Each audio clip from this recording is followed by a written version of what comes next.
Wonderful. Welcome, everyone. We are here for Fire Prevention Month. My name is Terry, and I'm with Jody, and special guest today is Todd Barry joining us from the Calgary Fire Department. Todd is a community safety officer, and he's going to give us a presentation today on evacuation. So Canada is celebrating 100 years of fire safety this month, and thank you so much to Todd for joining us today. Welcome, Todd. Well, thank you for having me. Yeah, so this afternoon, we'll be talking about evacuation. We're going to talk a little bit about detection as well. So this will be more for your own personal residence, but it'll be good for your own knowledge. So, all right, so I'm just going to share my screen here. So bear with me for a moment.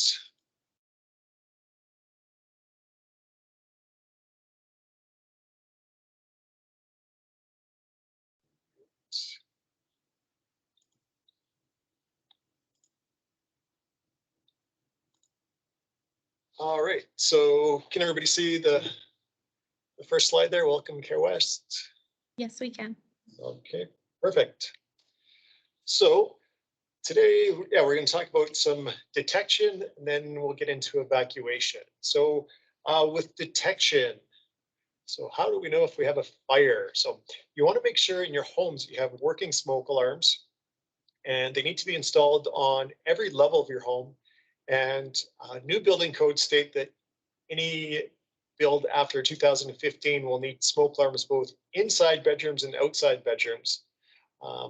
As we discussed in the presentation earlier, we talked about people charging electronic devices, and we're seeing more fires in bedrooms when people are charging laptops or iPhones or that kind of thing on the bed. So you do want to make sure that you're charging those devices on a hard, flat surface and never on your bed, especially under your pillow there. So like I said, we are seeing some more fires in bedrooms just for people charging devices in there. So it is good to have smoke alarms both inside and outside the bedrooms, and then on every level of your house. Smoke alarms, need to test them once a month, and you need to change the batteries at least once a year in those smoke alarms.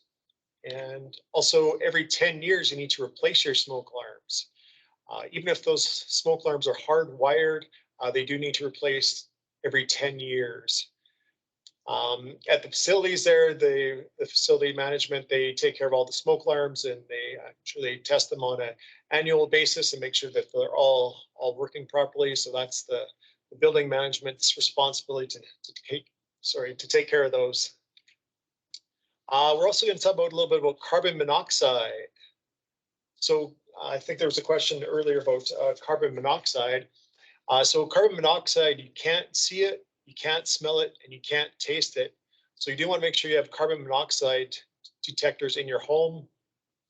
Carbon monoxide is produced by the incomplete combustion of things. So let's say a natural gas fireplace or a stove top, if they're not burning cleanly and properly, they can produce carbon monoxide. Same with vehicles, barbecues as well. All those can produce carbon monoxide. So that's why it is important to have carbon monoxide detectors in your home. They come in different shapes and sizes. Carbon monoxide's almost the same density as air. So you'll have levels of carbon monoxide similar up at the ceiling or down below. So that carbon monoxide detector can be up high or down low.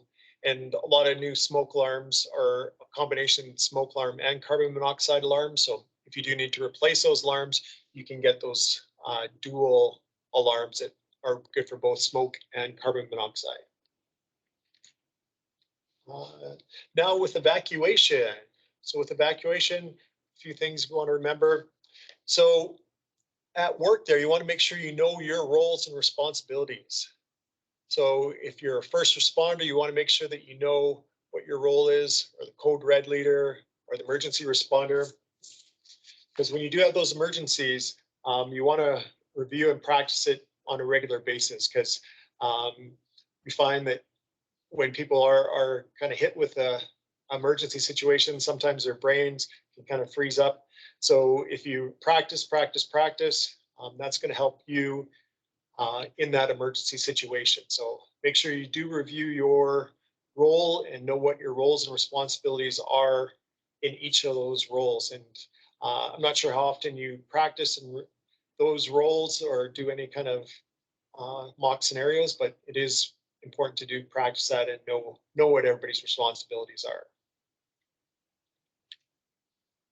And then with React, you want to make sure that you know this acronym. So you want to remove those in immediate danger, ensure the room door is closed, activate that fire alarm, call 9 and then 911 to report that fire, and then also try to extinguish that fire if it's safe.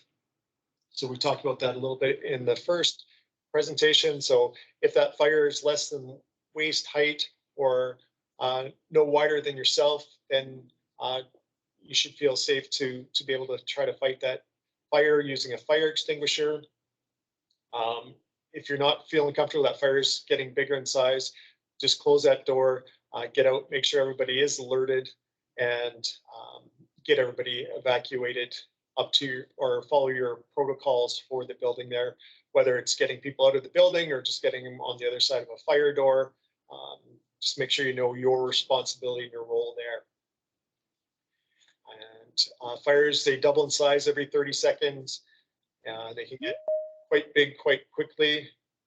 So again, the extinguisher is just for a small fire. At home, you want to make sure that you have a home escape plan. And so you want to sit down with your family, have that home escape plan. You want to make sure you have 2 ways out of every room in your house. You want to have a special meeting place outside, just like you have a muster point at work. Make sure you have that meeting place outside of your home and know that all your family members know to go to that special meeting place. Practice that escape plan with your family at least twice a year.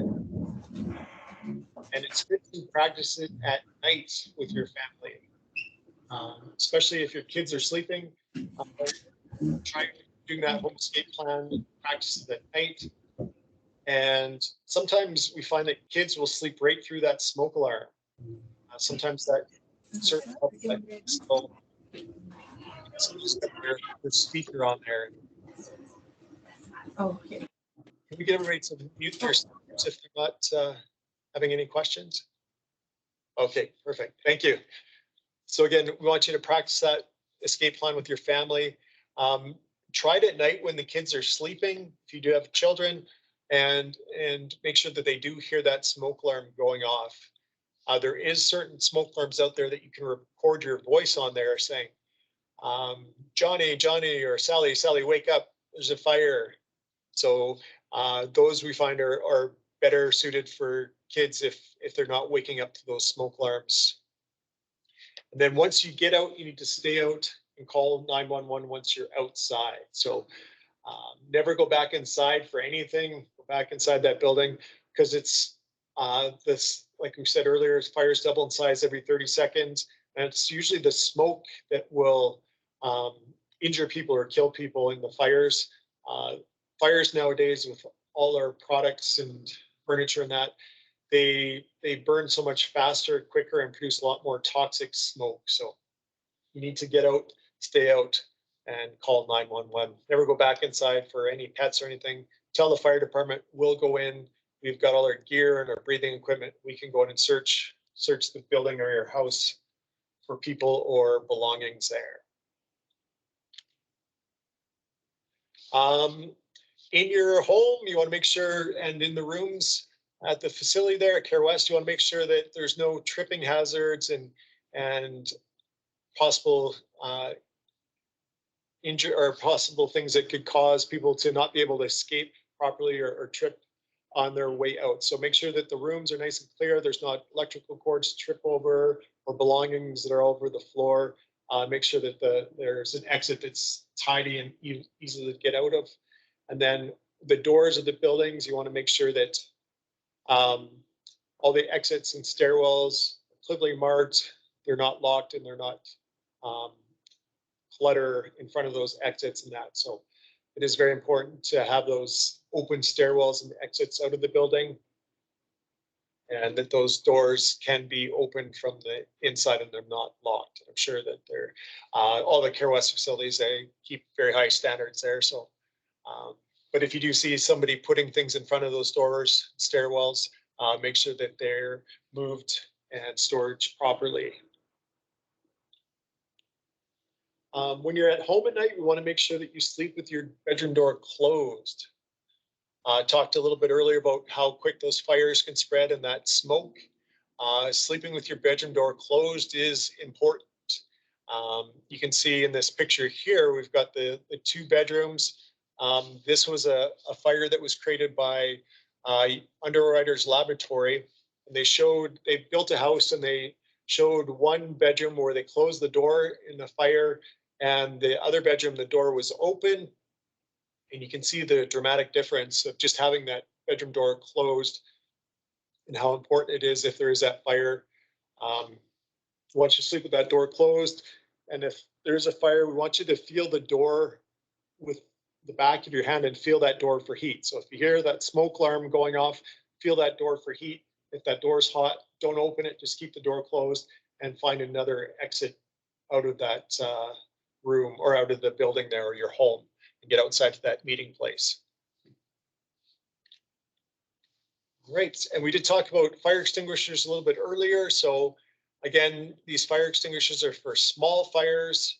The ones you have at Care West and most of the ones you'd see at any home improvement store would be an ABC extinguisher. So A means it's good for wood and paper products, B for flammable liquids, and C for small electrical fires. Just remember that acronym PASS. Pull the pin, going to aim at the base of the fire, squeeze the trigger, and sweep back and forth. Now you want to make sure that you have an exit behind you. And you also want to make sure if you're at work that there's a buddy there with you as well if you do decide to try to fight that fire. Again, if that fire is growing in size, we want you to get out, close the doors behind you. Also make sure that everybody's alerted in the building and that 911 has been called. You want to give people as much time as possible to evacuate. So that alerting everybody and getting that alarm triggered as quick as possible. You want to do that before you're trying to fight that fire and extinguish that fire. Again, with that extinguisher, you're going to use the whole extinguisher. It's probably about 20 to 30 seconds worth of powder in there. So you're going to dump that whole extinguisher to put out that fire. And if you do have a fire extinguisher at home, they're generally good for about 10 years.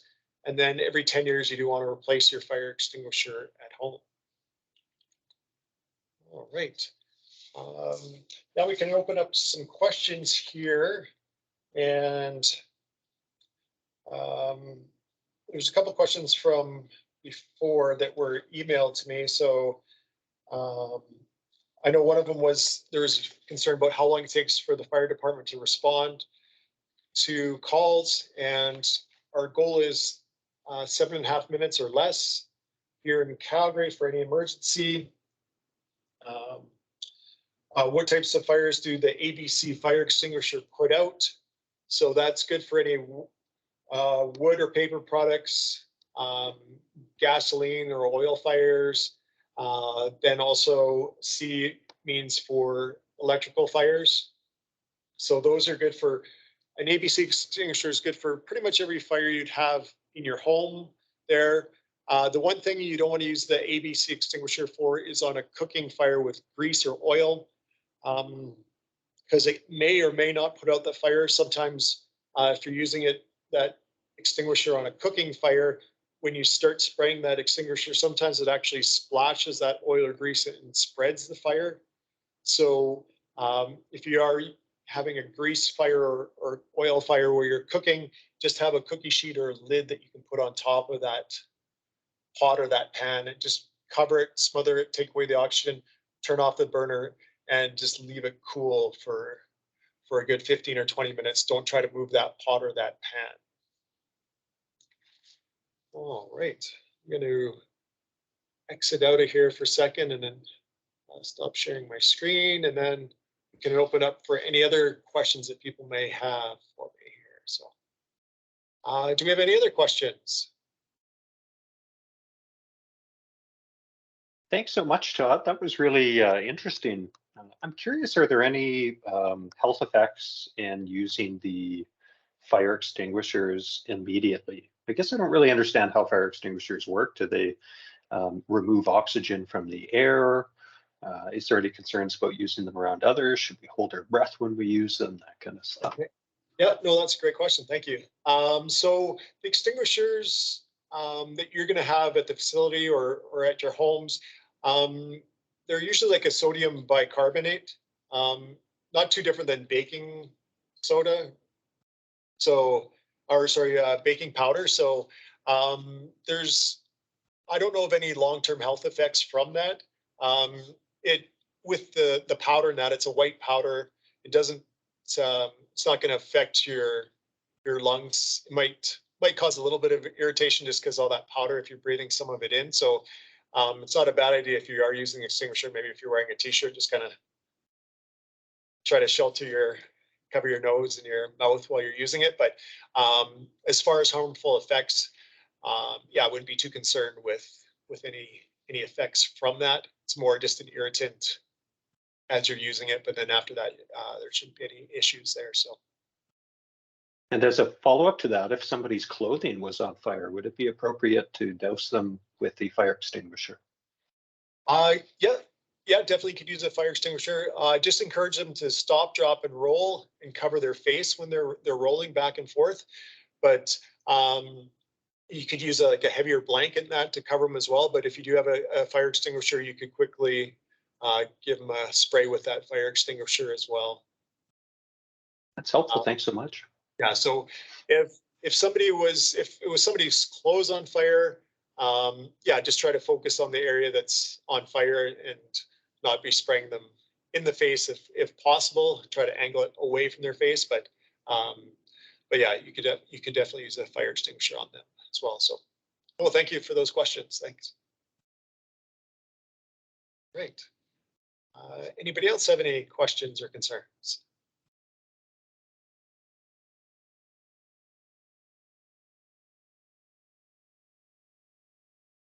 No other questions? Or Terry or Jody, do you have anything else you'd like to add to the presentation today, or did I miss anything you'd like me to cover? Just really appreciate you coming on today, Todd, and giving this presentation for our staff. Just to share with the staff here that if you weren't able to catch the earlier presentation, it will be available on CareWeb, and that was about prevention, and Todd did that one as well for us. So thank you so much. And Jody, if you want to just wrap up our conclusion, and you can stop recording. Okay, so thank you for attending our 2022 fire evacuation segment with Todd. And as Terry said at the beginning, this year's slogan is "Be fire smart, don't get burned," which is wise advice. As you're walking around your work or your home, keep your eyes open for fire hazards so everybody can go home safely. Thanks for your time. Great. Well, thanks, everyone.